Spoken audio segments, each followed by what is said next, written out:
Good morning, everybody. Welcome to today's devotion for November 29th. Today's devotion is titled Restraining Order. The Bible reading is from Job chapter 13, verses 1 to 12. Sorry if you hear dogs in the background walking around and all of that. I'm house sitting. Hi, buddy. Look, I have seen all this with my own eyes and heard it with my own ears, and now I understand. I know as much as you do. You are no better than I am. As for me, I would speak directly to the Almighty. I want to argue my case with God Himself. As for you, you smear me with lies. As physicians, you are worthless quacks. If only you could be silent. That's the wisest thing you could do. Listen to my charge. Pay attention to my arguments. Are you defending God with lies? Do you make your dishonest arguments for His sake? Will you slant your testimony in His favor? Will you argue God's case for Him? What will happen when He finds out what you are doing? Can you fool Him as easily as you fool people? No, you will be in trouble with Him if you secretly slant your testimony in His favor. Doesn't His majesty terrify you? Doesn't your fear of Him overwhelm you? Your platitudes are as valuable as ashes.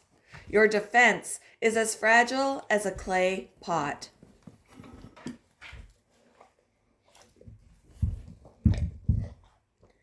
A man in court filed a restraining order against God. He claimed God had been particularly unkind to him and had exhibited a seriously negative attitude.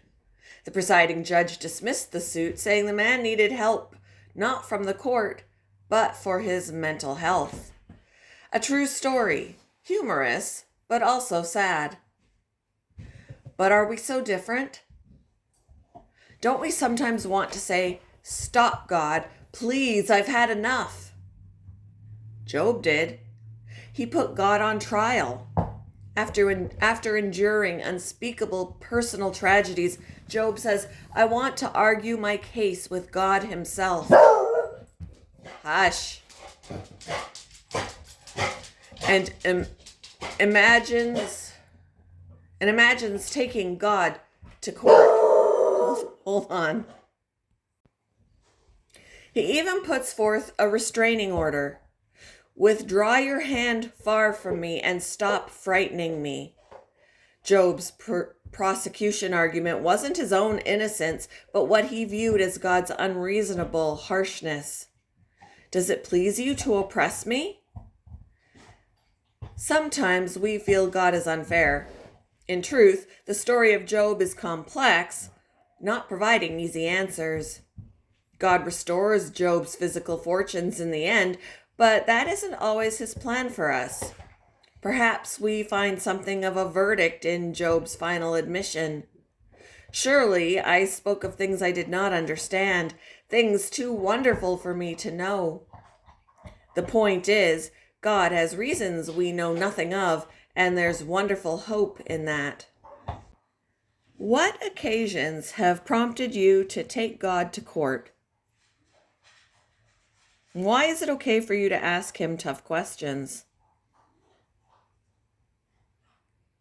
Thank you for joining me for today's devotion, and I hope you all have a wonderful day.